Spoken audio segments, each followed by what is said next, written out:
इसी कारण से कर्म बंध भी बिल्कुल कर्मों की बंध की यही व्यवस्था है, आश्रव की यही व्यवस्था है। किंचित भी हमने किसी के प्रति राग द्वेष परिणाम किए, कर्म का आश्रव बंध प्रारंभ हो चुका।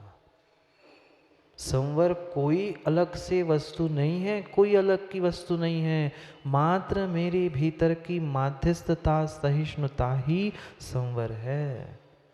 भले ही उनको अनेक प्रकार से आचार्य भगवंतों ने कहा होगा, गुप्ती क्या है गुप्त कर लो, समिति क्या है सीमित कर लो, कोई आके तुम्हें गलत भी कह के चला जाए फिर भी कुछ नहीं कहो, कुछ नहीं कहो। एक गुरुजी और उनके शिष्य रास्ते से जा रहे थे।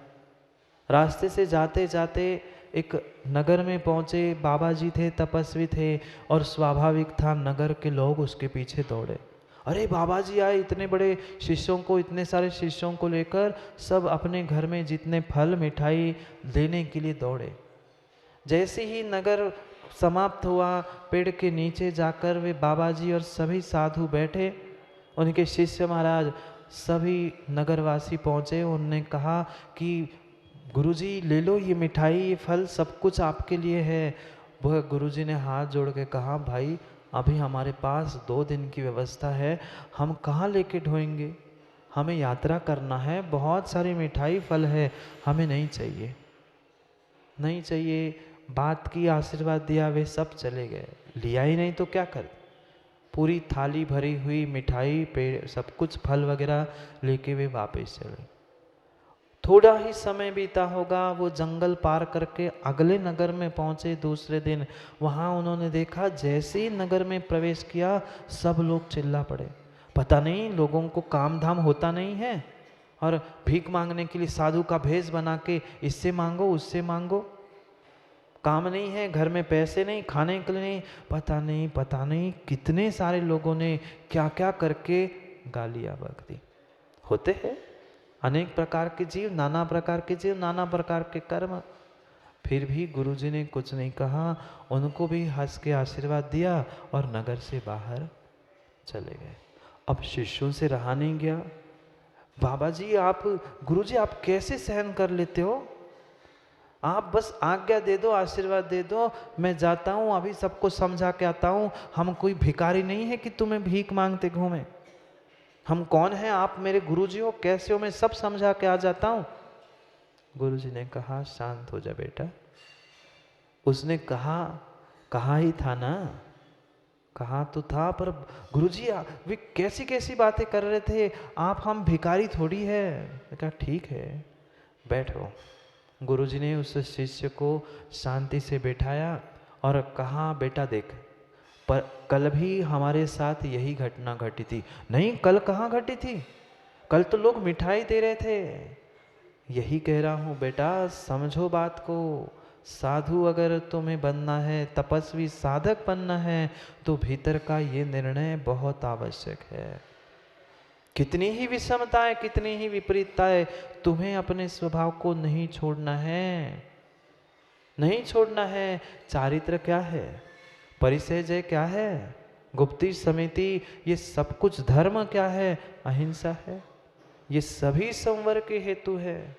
गुरुजी ने समझाया उन शिष्यों को, बेटा देखो, कल भी हम जिस नगर से निकले थे, बहुत सारे लोग मिठाई फल लेके अपने पीछे दौड़े, हमें देने के लिए तैयार थे, हमने लिए नहीं लिए।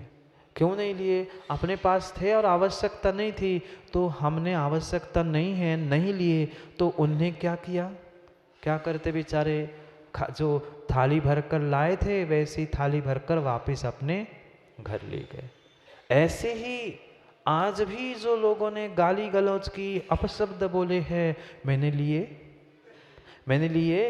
आपने लिए नहीं लिए, मैंने नहीं लिए। फिर जब मैं सामग्री नहीं लूंगा तो लोगों को क्या करना पड़ेगा, कुछ नहीं, अपनी गालियों से ही थाली भरकर अपने घर ले गए।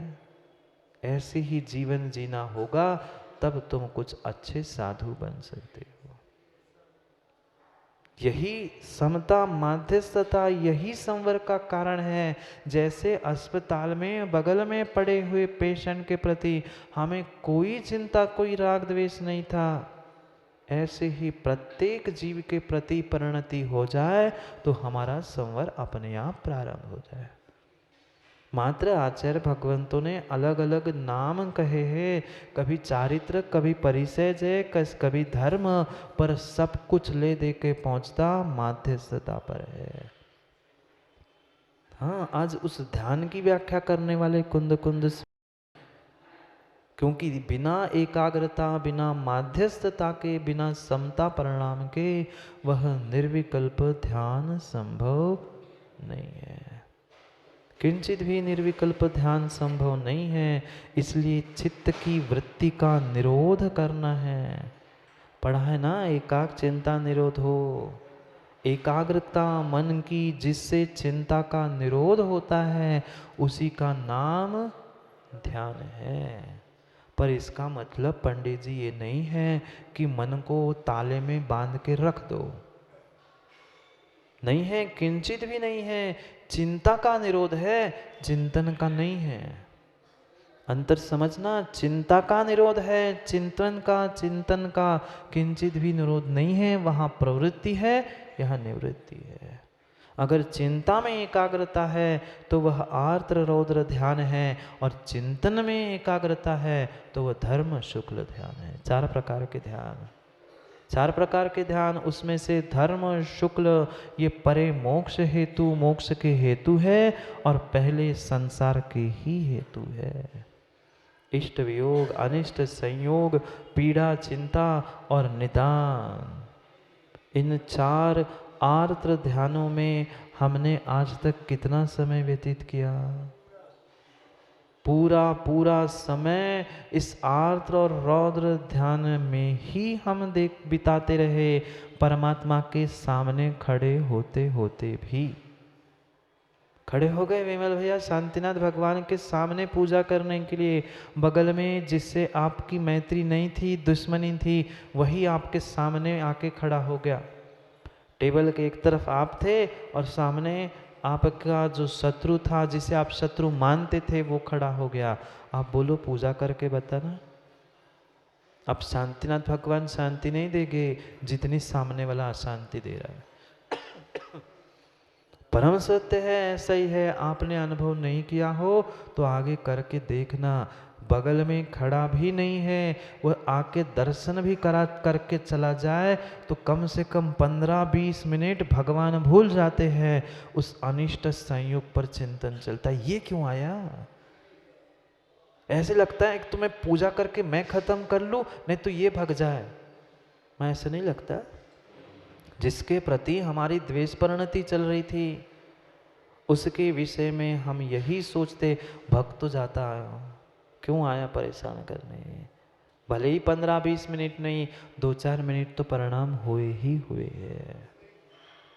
अनिष्ट संयोग, इष्ट वियोग, कोई इष्ट चला गया, इष्ट व्यक्ति वस्तु, तो दुख किया।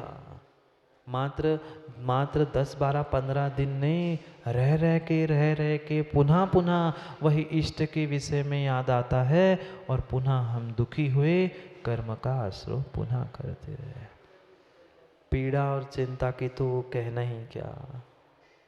कोई शायद विरला ही ऐसा हमारा समय जाता होगा कि हमारा सर नहीं पिरा रहा हो, घोटे पिरा रहे, जे पिरा रहे हो, कुछ ना कुछ पीड़ा लगी है। शरीर नहीं भी दर्द कर रहा है तो मन में बहुत बड़ा दर्द है।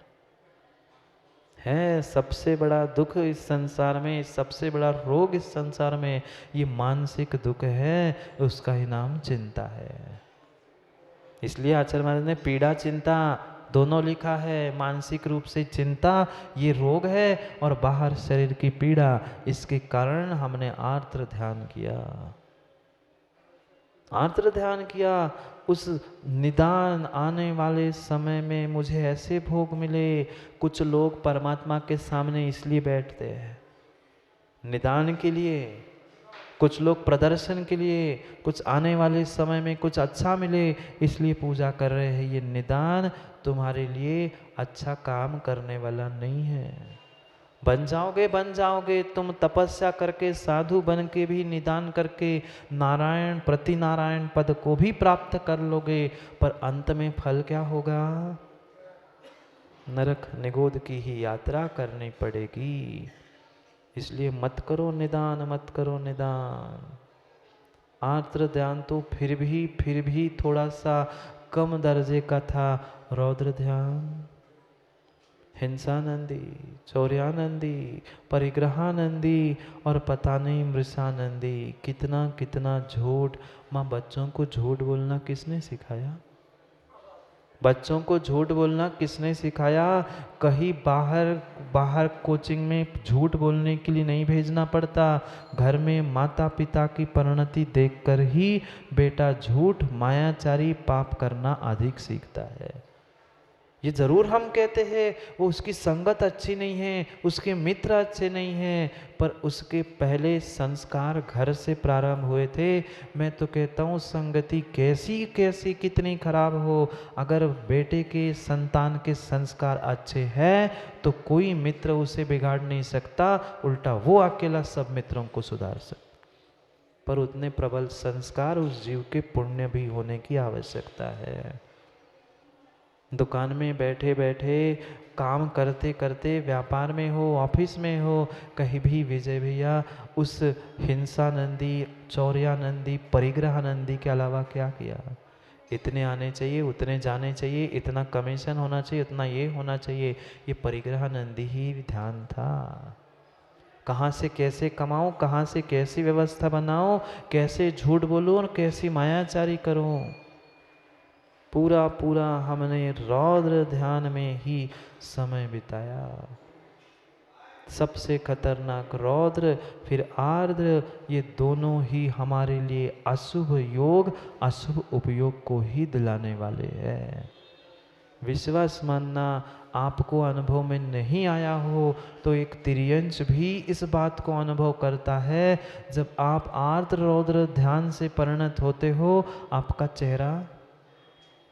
आपका चेहरा तमतमाया हुआ, गुस्से वाला अलग से समझ में आता है। भले ही चेहरे को कितना ही संभालने का प्रयास करना, आप अपनी आँखों को नहीं संभाल पाते। कहीं ना कहीं आँखों से झलक ही जाता है ये भीतर ही भीतर कुछ गड़बड़ कर रहा है। आपको आता हो नहीं आता हो, पर एक कुत्ता भी आप अनुभव करना जो रोज तुम्हें घर के बाहर मिलता है।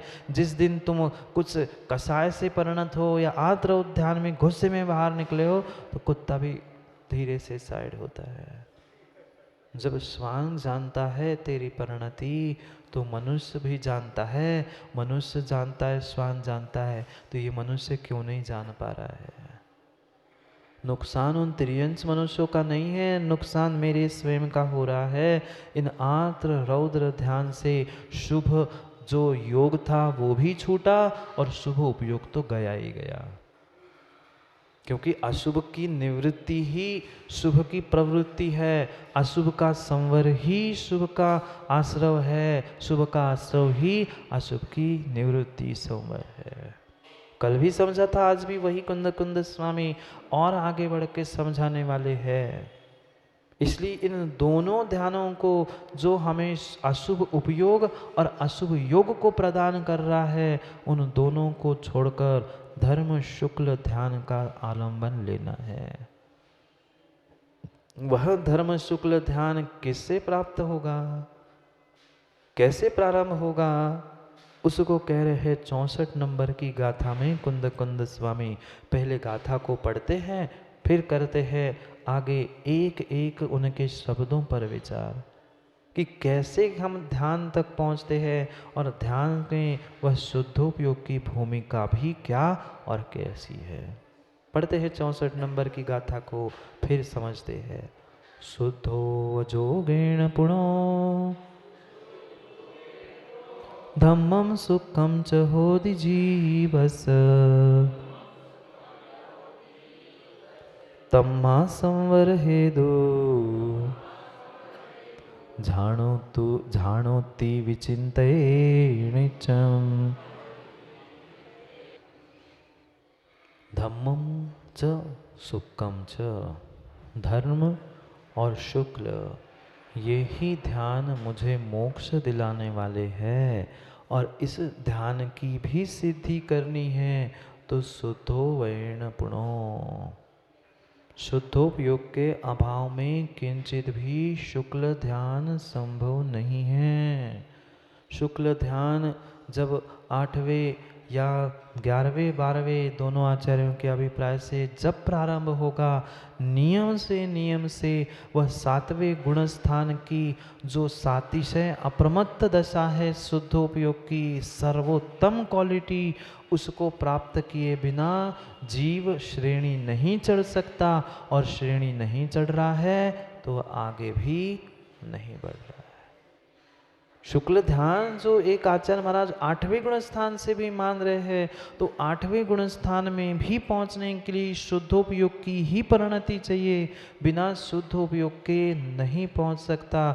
और उस शुद्धोपयोग के लिए धर्म ध्यान चाहिए, शुद्धोपयोग के लिए धर्म ध्यान चाहिए, और धर्म ध्यान के लिए शुद्धोपयोग चाहिए। दोनों एक दूसरे पर आलंबित है। शुक्ल ध्यान तो बाद में होना था, पर धर्म ध्यान तो शुद्धोपयोग के द्वारा, और शुद्धोपयोग भी धर्म ध्यान के द्वारा होगा। शुक्ल ध्यान की तो व्याख्या पृथकत्व, एकत्व, वितर्क आदि, व्यपरत क्रिया आदि सब कुछ हम जानते हैं, पर धर्म ध्यान को भी कंचित समझना होगा, तब तो हमें शुद्धोपयोग समझ में आएगा। मात्र शुद्धोपयोग कोई भिन्न वस्तु नहीं है, ये धर्म ध्यान का ही एक अंग है। क्योंकि 4 भेद धर्म ध्यान के किए, आज्ञा, अपाय, विपाक और संस्थान।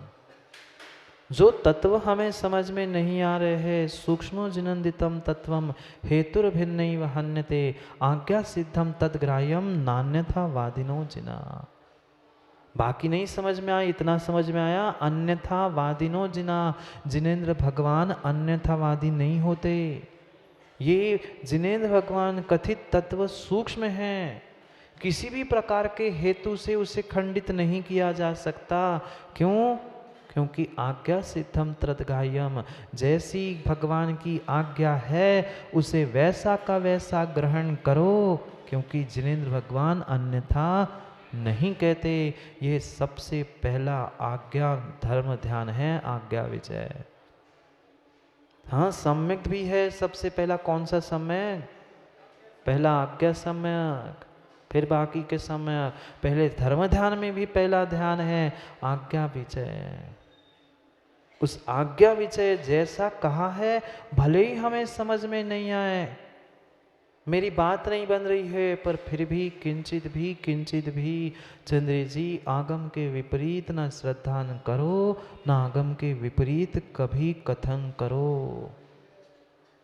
सब सुहित कर जग अहित हर, जिनके मुख चंद्र ते अमृत झरे, जो संशय विपर्यास आदि को टारने वाले हैं, ऐसे महान उस वाणी को समझना है। क्योंकि साधन तो 3 ही हैं,